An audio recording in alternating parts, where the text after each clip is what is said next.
But still, we were hustling it because obviously we had work the next day. We had things to get to, and neither one of us wanted to stay the night in the car in a park. In the Jeep yeah. with whoever else was staying overnight in the canyon. But it went from amazing sunset adventure to panic in the canyon. You know, it was just like, what happened here? And there was no cell phone coverage. That's right. As we got deeper into the 13 miles, the cell phone didn't work. So we're like, okay, this is great. Hi, you've reached the Caldwells.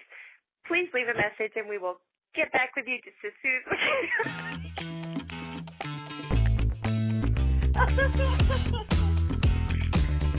soon. Welcome to the RV Work-Life Balance Podcast with your traveling nomadic hosts, Sherry and Russ Caldwell. Hey, that's us. We're living the dream, working from home, baby. No matter where home is.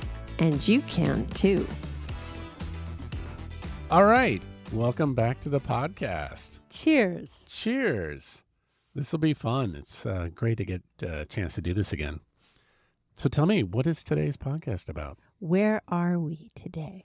You know, isn't that like a question we ask all the time? Like, actually, that's what everyone asks us all the time. Where are you? Yeah.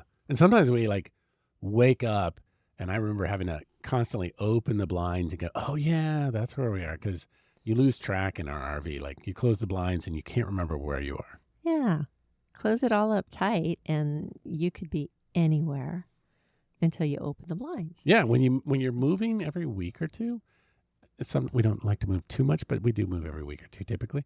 It is amazing how many times I wake up going, where am I again? So, which is scary sometimes, but usually really pretty exciting. So here we are in Las Vegas, baby. Las Vegas, baby. Today, we're talking about sunset adventures. Okay, that sounds pretty cool. And tell me what really happened yesterday. Was it just yesterday? Or was it the day before? It was the day before. Okay, we're still recovering because it was quite traumatic, super traumatic. So Monday night, we decide to go out on a sunset adventure. And we end up, what? Getting locked in Red Rock Canyon National Conservation Area just outside of Las Vegas. Yeah. And so we got locked in. So how do we get back here? Like, what happened?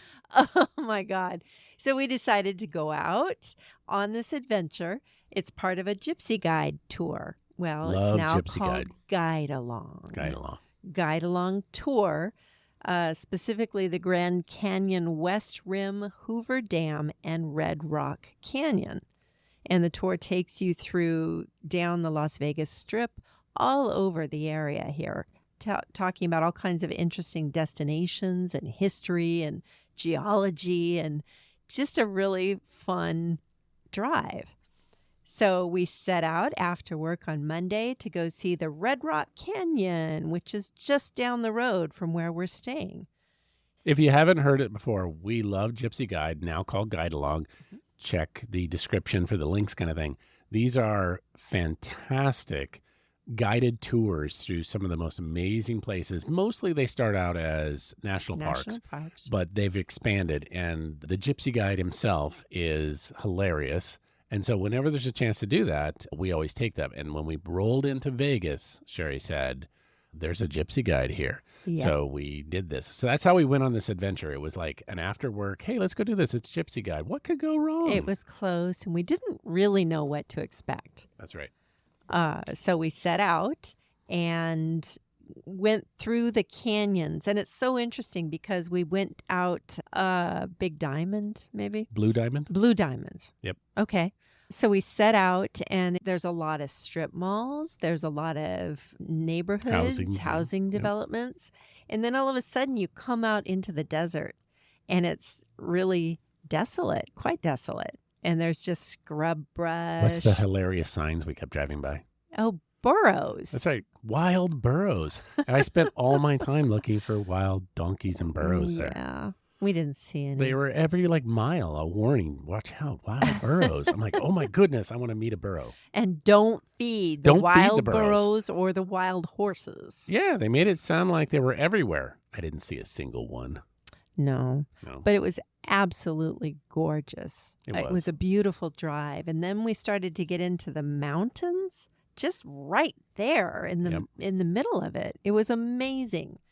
So we get to the Red Rock Canyon, which is a national conservation area, part of the national park system.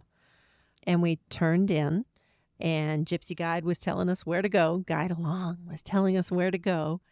And we got through the gate with our America the Beautiful Pass. Get the America the Beautiful Pass. Yeah. Well worth it. You like spend for younger people, it's like an $80 annual fee to renew. When we get old, we get special discounts and serious deals on that. I don't really know. But it gets us into all the parks for next to nothing. As many times as we want. Yeah, so it has saved us a lot of money because generally going into the parks, well, last night's was just $20 entrance fee, but a lot of them are $35 to get into Zion, Grand Canyon, the bigger parks. So it is a deal when you're traveling to have the America the Beautiful Pass. You just show that with your driver's license and you go right through the gates as many times as you want. Sorry, I didn't mean to cut you off. This was interesting, though. When we went into this park, it's a little different. Sherry just mentioned things like Zion and Grand Canyon. When we went into this park, this was a park that actually had those severe tire damage. Yeah, so if you go backwards on this, way, which is really weird because we see those in like some strange campgrounds and stuff like that. But I don't remember seeing that at a major national park. So we knew rolling in it was a little different, and that plays out later when the disaster happens. Yeah.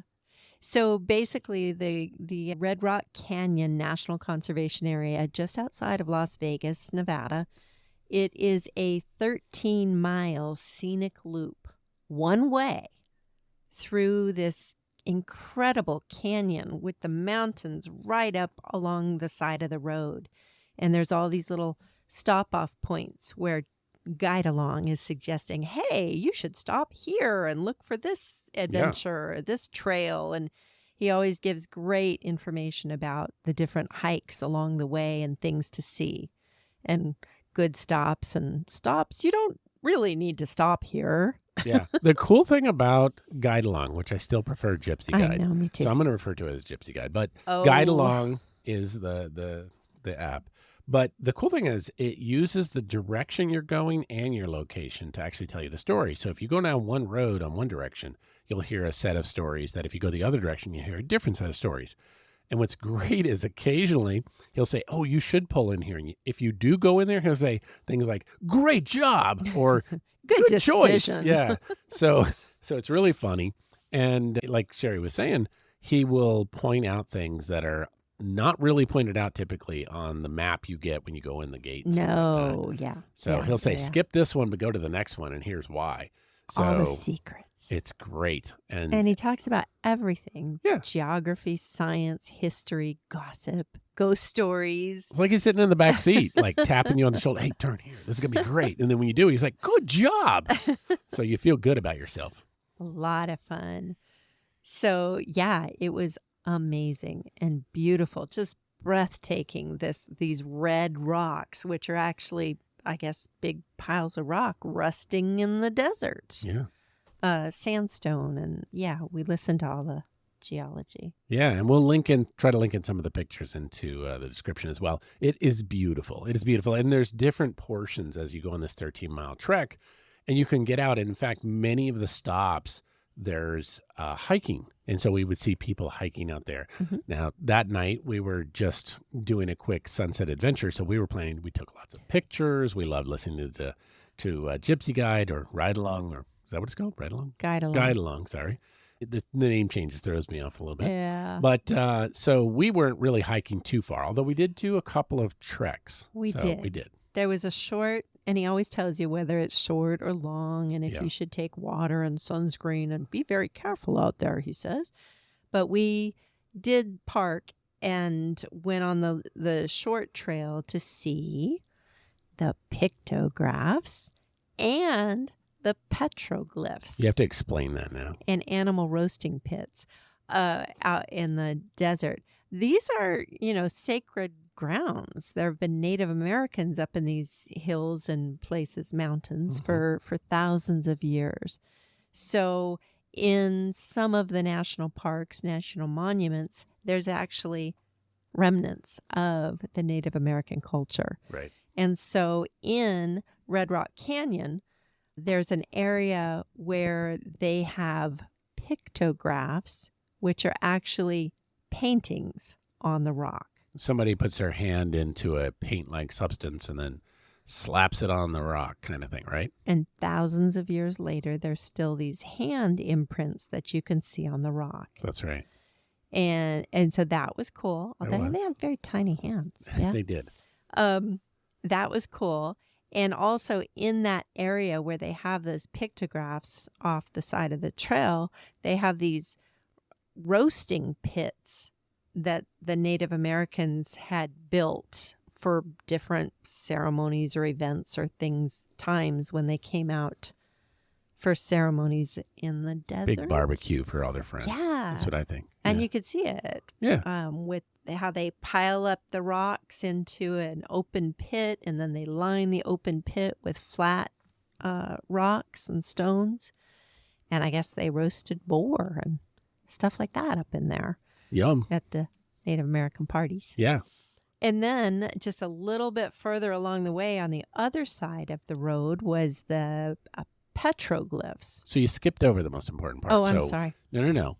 So we saw the handprints. That was like a 10-foot walk, not very far. Yeah. Got back in the car, drove a little bit further, and then actually had to do some hiking. So spent, I don't think we've told this on any of the podcasts yet, but in the past season, we had actually been hiking in Utah and stumbled across a Snow very canyon. large, so snow canyon. That's right, large snake. A rattlesnake. Rattlesnake that I almost stepped on. I wasn't paying attention. I saw it. I was blabbering away. But because of that event, every time we go hiking now, we spend a lot of time looking for snakes and other kind of dangerous animals. So. And making a lot of noise. That's right. You want to be seen. So that was the big difference. So the first one was like 10 feet, no problem. This one was like follow the signs to get to the rock wall where they had carved stuff in, right? Petroglyphs are actually chipped into the stone. The difference between pictographs, which are painted, and petroglyphs, which are chipped away, carved. Okay. There was another area on the other side where we hiked back to see the petroglyphs, little, all kinds of symbols. I'm trying to remember if there was anything recognizable, because you can always see, inappropriate images. Yeah. But there's people. Yeah. And symbols and it was neat. Yeah. It was neat. We took some pictures and it was worth a little hike, and we didn't see any snakes or anything. We saw like a rabbit and stuff. We didn't have birds and bugs. Oh, we had those big bees. So dive bombing, kamikaze bees or bugs. It was worth it because we got to check the box that we hiked. Which is good. So then we got back in the car and back on the 13-mile scenic loop. Yep. And we were going along, and they're talking about flash floods and all kinds of features of the valley. And it was fascinating. And then we came around to the exit. But then we decided, well, the exit is actually very near the entrance. You're jumping way ahead. No. So what was the other interesting sign we saw all the way through the 13 miles? Don't drive over the tortoises. Everywhere, in every parking lot, look under your cars for tortoises. And every mile or two, hey, watch for tortoise crossings. Yeah. But it was exactly like the burrows, where I spent all my time looking for tortoises. We weren't looking for anything. We didn't see a single tortoise. Because then GuideAlong was talking about coyotes and bobcats Big and cheese. sheep.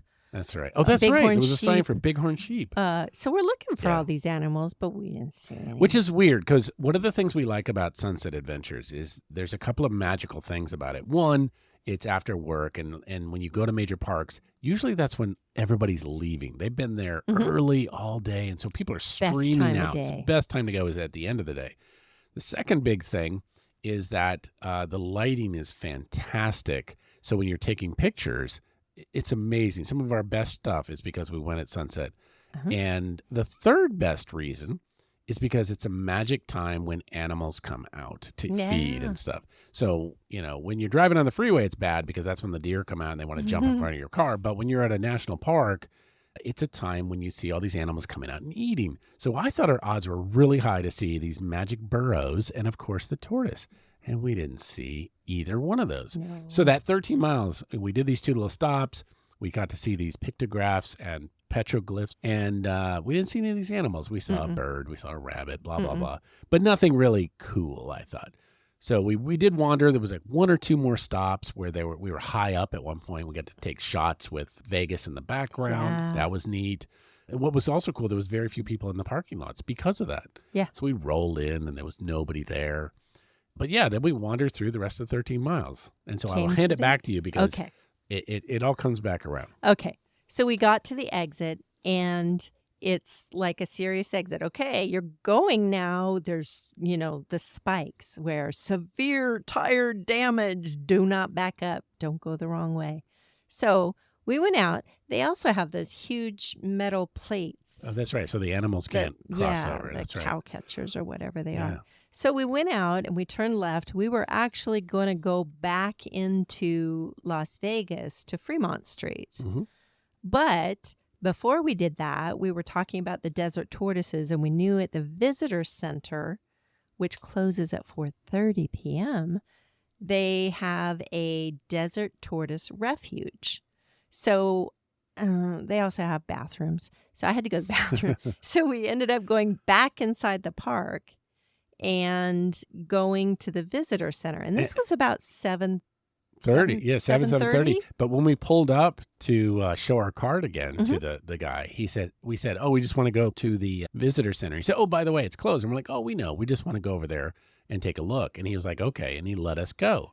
Didn't say a word. Right? He's like, good luck, basically. That the park closes at 8 o'clock. Right. We knew the visitor center closed at 4:30. Yeah, we knew it was closed. That's the cost of Sunset Adventure sometimes. Yeah. So, but we figured with a desert tortoise refuge, there might be an outdoor area inside, that we could see the tortoises and go to the bathroom.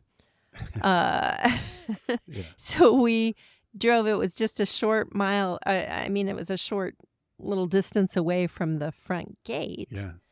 And there was no one there. Nobody. No, it was locked because it was down. Closed. Right. And it's a beautiful building. Yeah, it's really cool. Kind of set into the topography of the desert. Yep. And so we walked around. And at first there was like no way to get through the visitor center. We could see the other side through the glass, the exit out into this patio area. But we just kept following the sidewalk, and there was a little break in the side. It wasn't like a clelandestine entry or anything like that. There's a path that goes around the side, and it's all a normal people path, and it walks you around to an little mini amphitheater where they would obviously do things. And on the other side. And when you keep going, we kept thinking there was going to be like a wall that stopped us, and you keep going again, and it takes you to the other side. And there's nothing. It's nothing that it's open, right? We're not, like you said, we weren't trespassing. trespassing. Nothing.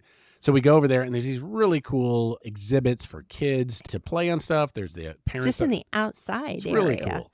And they had beautiful. The tortoise area. And we got to look over the tortoise refuge. Yeah. All along the back was the tortoise refuge. And basically it was out onto the desert. Mm-hmm. There was a metal wall about maybe 50 feet out from the viewing area. And we could see little bowls of water, like dog bowls, pet bowls of water. And then they had these half tunnels dug into the desert. They had little shelters. Yeah, they built little homes for the tortoises to go into, right? They were made out of a big PVC pipe kind of thing. And it was there so that out in the desert, these were tortoises that were, according to the descriptions, they were saved from either being hit or whatever. Yeah. So these were ones that they brought back that were likely going to die. And they built this amazing little location. It's got plants in there and water bowls strategically placed. So they had food and water. And then they had multiple little places where they can go underground and stay cool and be safe and stuff. But it was great. And we thought, oh, we're going to see tons We of didn't tortoises. see a single Didn't see a And it's single one. sunset. It's cool. We figured they're going to be all out. I kept imagining that a burrow was going to come out of one of those. 'Cause we're not getting a tortoise. Maybe Still a burrow. looking for the burrows. Yeah, some burrow. The wild burrows. Yeah. So this was cool, but we were like bumming out because we're like, okay, we finally made it to the sacred area of the tortoise refuge. And it was so cool. It was very it was cool. Beautiful. Yeah. And we had it all to ourselves. So we were enjoying this because we got to see this and there was no kids running around. It was great. And we kept walking around from section to section to see all the new areas. And we read some of the text, but, we were not there to do that. We were looking for tortoises. And we eventually made it around the corner and you saw Half a tortoise. the butt of a Well, tortoise. it wasn't grizzly. It wasn't like a half No, of yeah, it. he was kind of sticking his head in the Yeah, bushes. he was so. just hiding in a bush, and Yep. we could just kind of see his back end, Yeah. his leg. He or she. We're not quite sure, actually. We Right, didn't get a chance to ask. They, and it Yeah. didn't move. Yeah, we were trying We to make tried sure. to talk to it, Trying to but- get it to move his leg to make sure it was alive. We're going to go with alive. So Yeah, and we didn't throw anything. think at they it or collect anything up the like dead that. ones, That wouldn't be so. right. So But- he's just hanging out, but And at that point, we started seeing rabbits everywhere. It was like the sun Rabbit. dropped and rabbits, long-haired, Rabbit. long-eared, rabbit, long-eared rabbits or jackrabbits or something. were desert rabbits. everywhere all of a sudden. So we went Yeah. from no animals to tons of rabbits and then half a tortoise. So And there was a quail that was calling that was and hilarious. chasing and following after us. us. Yeah. I thought it was a kid at a first. quail bird. And he kept following us and yelling at us. It was hilarious. And he was only like 20 feet away following us around. So that was our animal excitement. And it was truly a magic hour. And then the bathrooms, well, So we they walked had back porta out. potties. And then Sherry had to go visit one of these wonderful porta potties. And all right. we decided, okay, it's time to go. So we jump in the car and pull out. And we're going slow looking for animals on our way out. And we're headed towards the exit right by the entrance. And we get up to the gate and it's closed. Locked. Yeah, not just like, so I actually got out of the car because I'm like, well, maybe they just kind of put a little, thing here. And I'm like, oh no, it's physically locked with a lock. And there's no going around it. There's no over, under. There's no way to get out. And it's now at the point where it's not sunset, sun is down. Okay. But it was only like 8:15, That's right. maybe. But there's just a glow behind the mountains at this point. There's no more light on the Right. road. Right. It's So- getting really scary. So we decide, okay, we'll just go out where we came in with the guy there. We'll just back up. And we went that direction. Even though it said, do not enter one way. Yeah. We're like, we'll just tell the guy. We go Not up the there. severe tire damage part. He though. was gone. Lights were off. Everything 8 was o'clock, locked he up. slammed that closed and drove away. And went and locked the gates. Yeah. And then, so we went a little further and sure enough, he had locked the other gate as well. So we were now 2 gates closed and we decided we have one chance out of here, which is the direction we went the first time, which is 13 miles again. So, which is fine. That's not a long distance. But at this point, we don't even know if that last gate is open. Right. It was pitch black. That's right.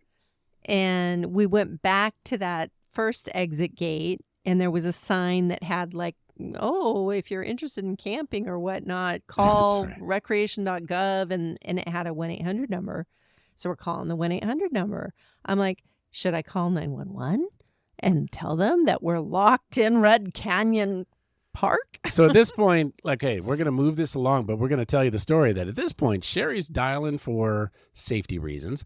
I'm driving way past the speed limit that you're supposed to at night, and it got super dark. Instantly, the moment we were like locked in, it felt like all the light went to zero, right? And Just there was like no one. no one's there. Everyone's gone, and we're like, we are locked in this park. We did have our snack bag, and we had 2 bottles of water So in we the car. might have So I'm like, survived. okay. So we're driving really fast, way past what they said, and I'm looking for animals because I expect now I'm driving so fast I'm going to hit a burrow and a Right. tortoise, right? Right. And so, but I'm getting careful. We're driving pretty quick though, and we want to get to the other side because if the guy that was let us in was locking the other gate, I wanted to catch him. So we're flying through these 13 miles. So your time to get there is a long time to get there, and it's very twisty, very twisty. And then we got to one point where, well, we saw a couple of cars, like maybe 2 Some lights in the distance, yeah. in the parking It's a areas. one-way road, by the way, so Yeah. you only can go that way. So yeah. And then we did, Get to by a the car time park. we got to about 8 miles, maybe, Yep. we had a car behind us that had Well, come there was down off the 4-by. That was the second car. So the first one, there was a parking lot. It was a small car just parked there. I'm like, okay, either they're trapped with us or they know something we don't. And then you're right, about the halfway point, past the halfway point, I could see a Jeep coming off the Off-roading. off-road area coming our way. So I was like, okay, now there's two cars also in trouble, or maybe we're going to be fine.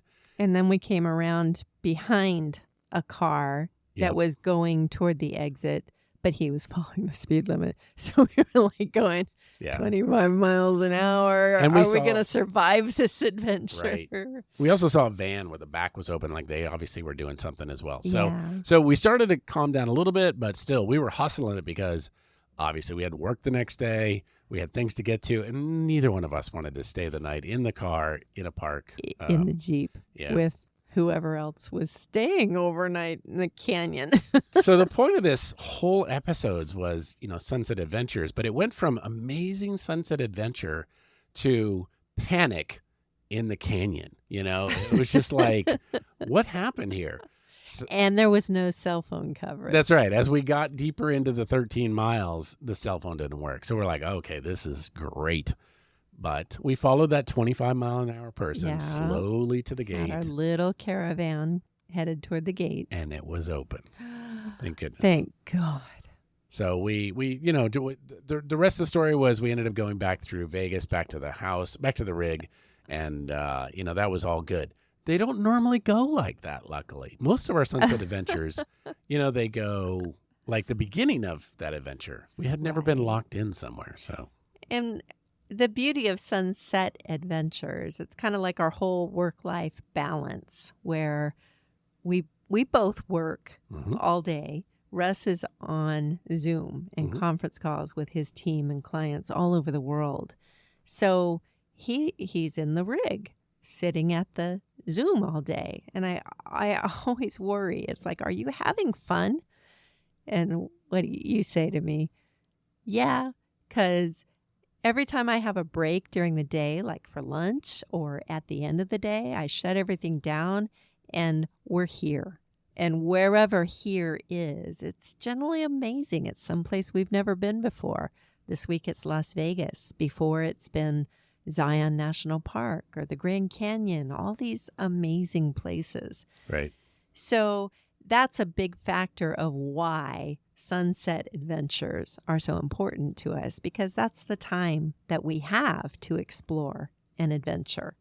Even on weekends, we cherish our sleep-in days. We're Yep. not really sunrise people, but the sunset, and like Russ said, it's less people, more animals generally, and just the best lighting when you can enjoy a sunset over the desert or in the mountains or the Grand Canyon.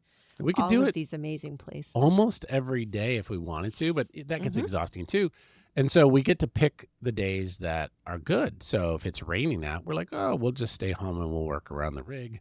Mhm. If it's beautiful out, we're like, hey, let's go to XYZ. Yeah. And before we've rolled into an area, Sherry's usually not only picked out the location where we're going to stay, but she's already found some neat things we might want to go see. And so we'll already know, hey, if we get a chance, let's go after work at this. And that's what Red Rock was. It Mhm. was, hey, I ended the calls, not early, but I ended the calls and we headed out there. And if we hadn't been locked in, it was actually a perfect sunset adventure. It was. So normally they go perfectly. That was one of the funniest ones because we've never been locked in before. But it is amazing because when we first started doing it, it was because we had no choice, right? It was like, well, we can't go during work hours. But like the one I remember the most was we were rolling into Zion, and we went to Zion 2 or 3 times because we could do that because we were in the area for 2 weeks.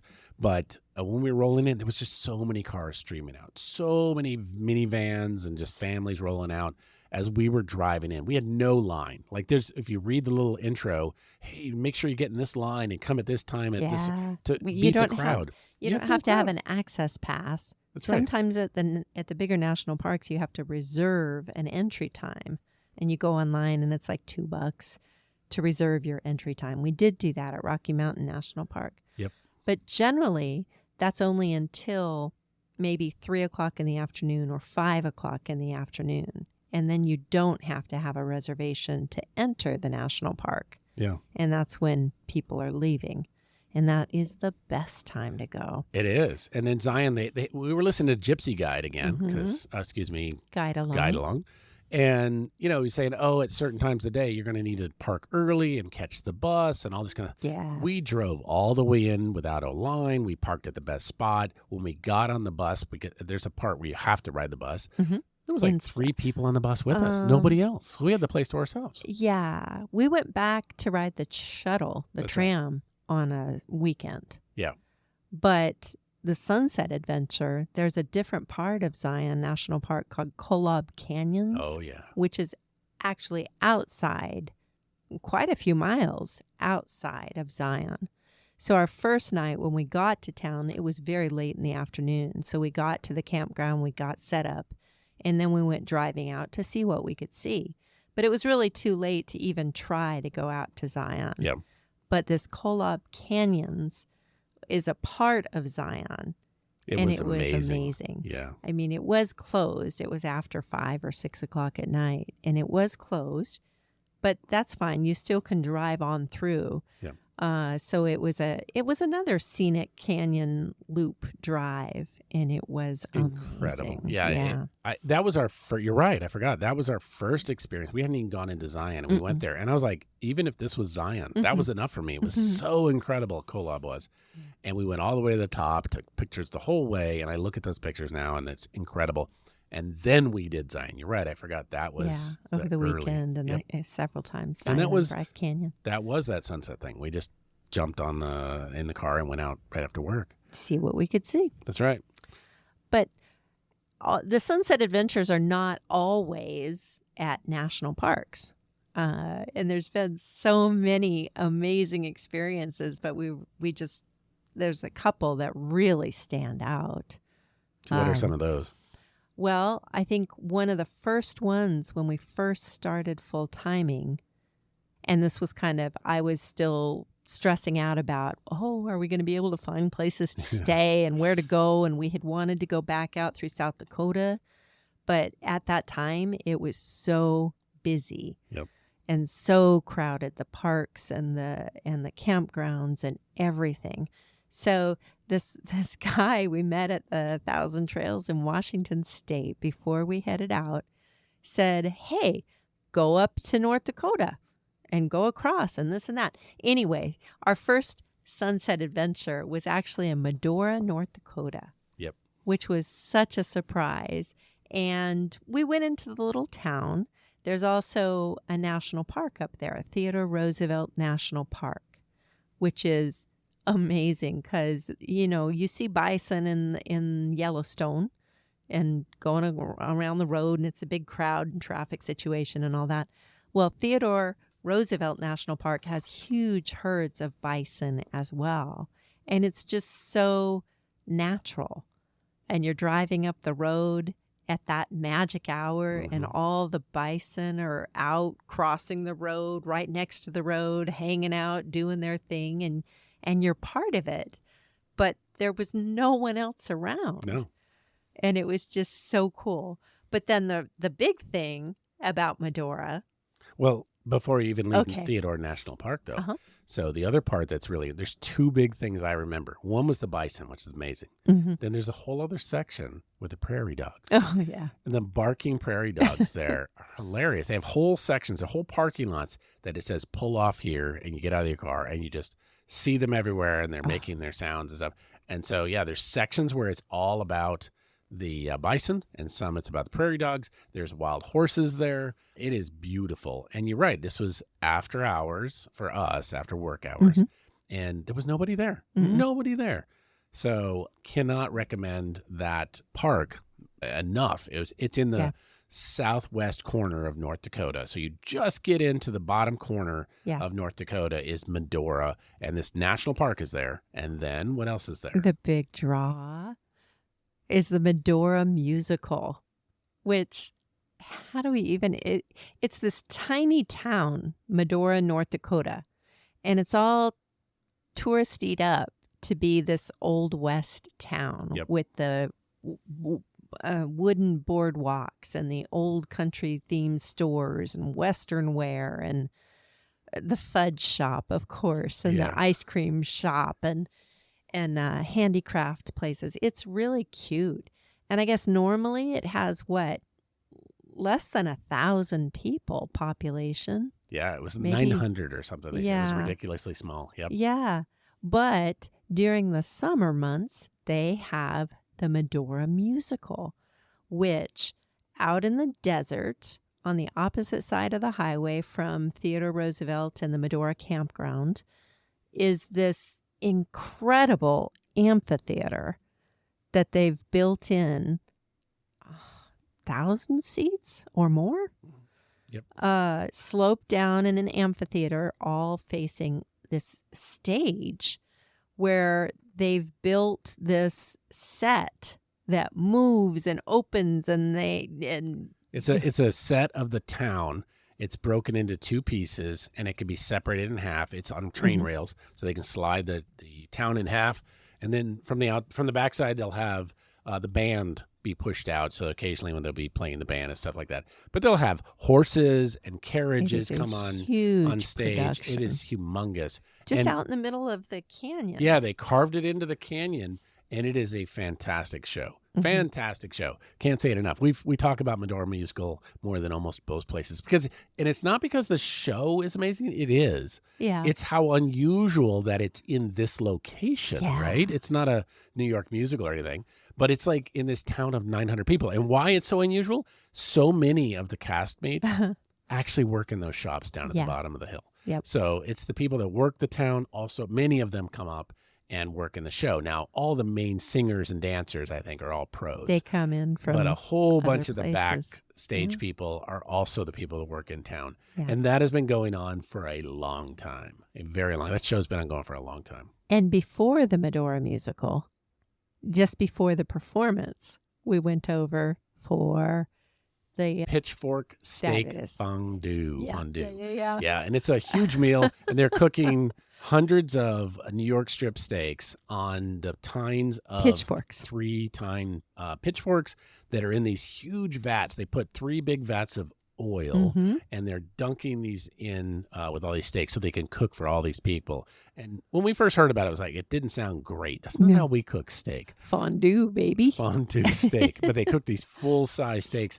And then they have all their other food there. They have baked potatoes and salad. Buffet style. It's a big buffet. So you go through there, and we signed up for it because we said we want the whole experience. Yeah, and we did. And it was actually pretty good. It was wonderful. Yeah. And it was cool because you eat family style on these big tables, so you get to talk to other people. And you're outdoors. You're actually overlooking the canyon and stuff.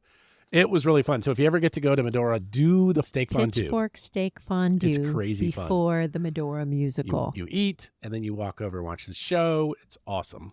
Yeah. That was like something, a sunset adventure plus grand scale. That was amazing. So Medora was great. What were some of the other ones we really liked? Another one that really stands out was in Idaho. We stayed in Idaho next to the Snake River. It's kind of it turned out to be a really nice campground on the river. There was a big herd of horses that the horses would come visit the campground, like right by our RV. That's cool. Every afternoon. I guess it was their feeding or something. Roaming time. And then they would all turn around and go back to the ranch house for dinner. And it was amazing. There were the moms and the babies. And we thought that was the cool part. Yeah. And then So we decided to go out on a sunset adventure. Let's go see what we can see. Okay, well, there's this Craters of the Moon National Monument, kind of on the other side of the valley. It was a bit of a drive, but, that's what sunset adventures are all about. Right. And it was incredible. Another shockingly cool place. Yes. Otherworldly, seriously. To the point that apparently NASA goes there to test out equipment. And then, of course, when you go there, it feels like you can shoot every movie there. Because it looks like the lava field. It's like the lava rocks you see in your grill or in a fire pit. But it's like for miles, right? It's just unworldly, like you said. Yeah. And it was really cool. And we could, again, there's a scenic drive, and we Mhm. did a bit of hiking in the different areas. Yep. And there were very different areas within this There were huge caves. acreage that had once been covered Yeah. by lava flow. But there were different formations Yep. because they had some of the ash cone volcanoes Mhm. in one section. One section had been completely burnt up and was kind of like petrified. Mhm. All the stuff there. It was just But and there's there a were campground. caves. There's a campground too. There's a campground. We couldn't have fit our rig there, but I think we went to use the bathroom. we did. Yeah, my wife tries at all the bathrooms. It's a theme. So we traveled to the campground just to see the kind of campers that were there and see what it's like. Yeah. So if you have a smaller trailer or camper, it would look really cool. It Yeah. looked really cool. Just out in the Yeah. barren rocks. And there were caves and stuff, Moonscape. but we choose our battles, and it was a decent hike. We went half the way, and we said, yeah, this is good enough. Yeah, we did go down the trails Yeah. toward the caves and kind of, We saw part of the Carried them, opening of but it one. We was- didn't want to go for the yeah, it was long kind of distance. late. Because, yeah, we had to Bats get and- home. Yeah, didn't Yeah. want to get stuck. So we loved that place. And anytime, like we do a lot of sunset adventures, but like the one we just talked about at the beginning was kind of funny and scary. Most of the time, they're just amazing or they're pretty good. Craters of the Moon was one of our top places we can't Mhm. recommend enough Mhm. because we left there and went through other surprising places like Atomic City. So there's a lot of neat things that roll out of when you go on these adventures. What's some of the other ones we did?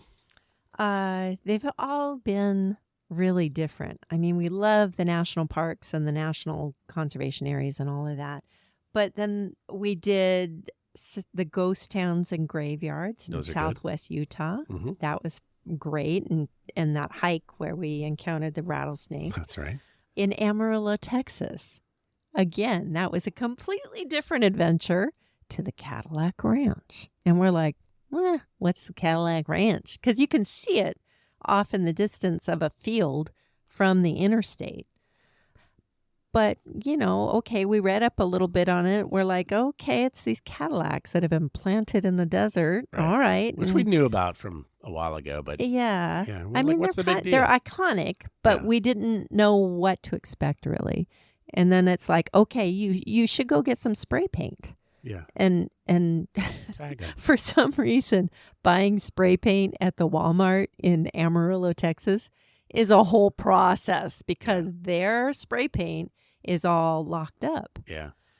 So you have to chase around and Show find your someone. license, make sure you're not huffing paint or something. So we did. We went to Walmart. We Yep. bought some spray paint, Yep. and we went out to the Cadillac Ranch, these cars off the side of the road. And it's a little bit of a hike out to get to Not much. the cars. And it turned out to be amazing. amazing. Yeah. And again, I think part of it, the reason it was amazing was because of the time of day. Mhm. And we didn't mention this other one, but we did a similar kind of place here in Vegas with the colored rocks, the stacks of rocks. Seven magic mountains. And I'm sure it's amazing at the right times. We went there just as we came here. We went the wrong time because it was on the weekend. It was hot and it was midday and it was packed. It was a weekend, which is against our sunset thing. It was at midday against our thing, and it was packed full of people. So it was the opposite of everything, and we did not enjoy it. We took pictures just so we could say we were there, but it we was enjoyed it, but it was okay. hot. It was not a sunset. It was not a proper sunset adventure. Cadillac Ranch. It was over by the Camping World. That's right. Cadillac Ranch checked all the boxes. It was the right time of day. So if you look at our photographs, we'll try to link some down below. They're beautiful. They're amazing. And it's not because we're good at photographs. It's because the right time of day, those colorful cars with Sherry and the cars and the sunset, it was cool. It was great. So, and we did a similar one down the street with the slug bugs where they had buried some on the VW other bugs. side of town. That was fun too. Yeah. So it was a different day we did that, but it was equally cool because it was the right time of the day. Well, see, too, when we went to Cadillac Ranch and then the Slug Bug Ranch, which is on the other side of Amarillo, we got to paint. We got to do graffiti, and it was totally legit and okay, and everybody was on the scene, and we ended up having a great time. It was really fun. It was so fun. We did the best painting, by the way, We too. did. So Ours are neon orange and with a black outline. so you could really see what we did. Yeah. Check out our pictures. Yeah, You'll yeah, like it. But We could not paint at the 7 Magic Mountains. Those No, stacks of they don't let rocks you out do in the that there. desert. That's a proper art Yeah. thing. So no graffiti. So No fun. So that was one of our favorite ones. What else did we Okay. cover? I would choose San Antonio, Texas. Love San Antonio. 2 different sunset adventures, I would call them. Mhm. Evening adventures. The one night we went down into town to the Riverwalk and had margaritas and tacos on the Riverwalk. We took the boat Yeah. all was fun. around after dark. And then there was a church, an old church right off the Riverwalk that did this amazing light show They presentation. project onto the church Yeah. images, not just lights and stuff. So it's like a story The of history the of history of San Antonio. Yeah, it's amazing. So, and I didn't know when we went to San Antonio, because we were crossing country at the time, I didn't know anything about San Antonio Mm-mm. other than the name. Mhm. So when there was this river walk, everyone I've talked to said, oh yeah, the river. Like I didn't know anything about it. So when we went there, one, you got to go ahead of time. So Mhm. I was working and Sherry occasionally goes I out. took the trolley tour. She goes out and does the tours, figures out all the cool stuff. And then after one of these sunset adventures, she's already figured out we're going to go do this. Yeah.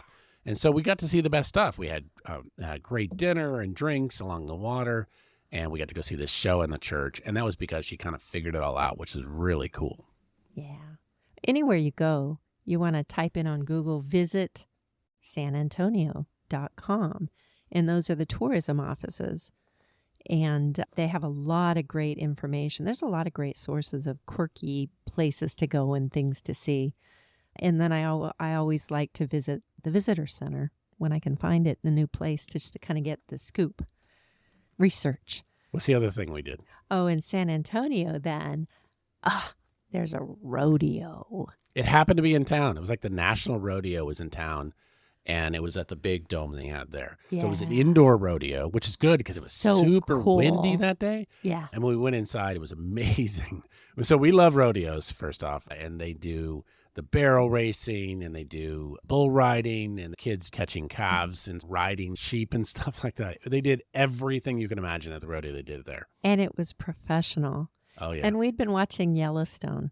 So it's not like we had been to a lot of rodeos Yeah. in our lives before. Been We to a had few. one in Kitsap County, I think, Yeah. right? Every Been to a year. few. But yeah, we'd been watching Yellowstone. So there was a lot of rodeo action in that season and what was going on. So we were experts So at that point. yeah, we kind of knew what was going on. Had our cowboy hats. We Yeah. sat up there, It was really enjoyed it. Really, it was fun. Yeah. So San that was Antonio San was a trip. Antonio. I could do that again, by the way. That was cool. Another stunning series of sunset adventures took place in Tombstone, Yeah. Arizona, which didn't really know what to expect. Never been there. We had a one-night stay in Tombstone on the way to somewhere else, on the way to California. Yeah. We only had one night, and there is a fantastic Dry camping. camping area right down the hill from the main street. Which to the right there in layman, town. dry camping means a parking lot, a dirt parking lot with no services. Yes. So just so you know, Yeah. it's not camping is, there's no water, sewer, power, but that's Yeah. okay. Our rig has all of those, so it was Right. no problem. And it's Tombstone Dry Camping. And now it's actually a Harvest Host location. Yeah. Which It was we'll cool. talk And about we got this to too. go wander through the town and then just wander back down to the camping. It was Well, great. and we got there just in time for the last trolley tour of the day. Mhm. It was the ghost tour from the That's our Good Enough favorite. Mine. Yeah. So we were able to catch the trolley tour and the ghost tour after dark. We went all around Tombstone to all the scary places, the haunted places, and the Yep. history, and the 2 cemeteries. Yep. The Cool Boot stories Hill, there. the famous one, and then the Tombstone Cemetery up on Mhm. the hill. And it was just so fun. So fun. The guy that led the tour was an actor. And We he took was- pictures with he him. was It was just really good. amazing. Yep. So we had such a good time there. And then after the trolley tour, we walked around Tombstone late at night Great pictures, by the way, looking there. for ghosts. Yeah. So a month or so later, we were headed back that direction to Tucson for the FMCA rally. And we got to stay in Tombstone for a week. Well, outside of Tombstone, Benson, Arizona. So we were there for a week. We went back into town to take the regular trolley tour with the Good Enough Mine Tours company, just to see the history version of the tour in the town. And it was so much fun. You learn all about Wyatt Earp and his family. They were big in Tombstone. Well, yeah, that's where the big gunfight and all of that happens every night. So Tombstone was a really good example.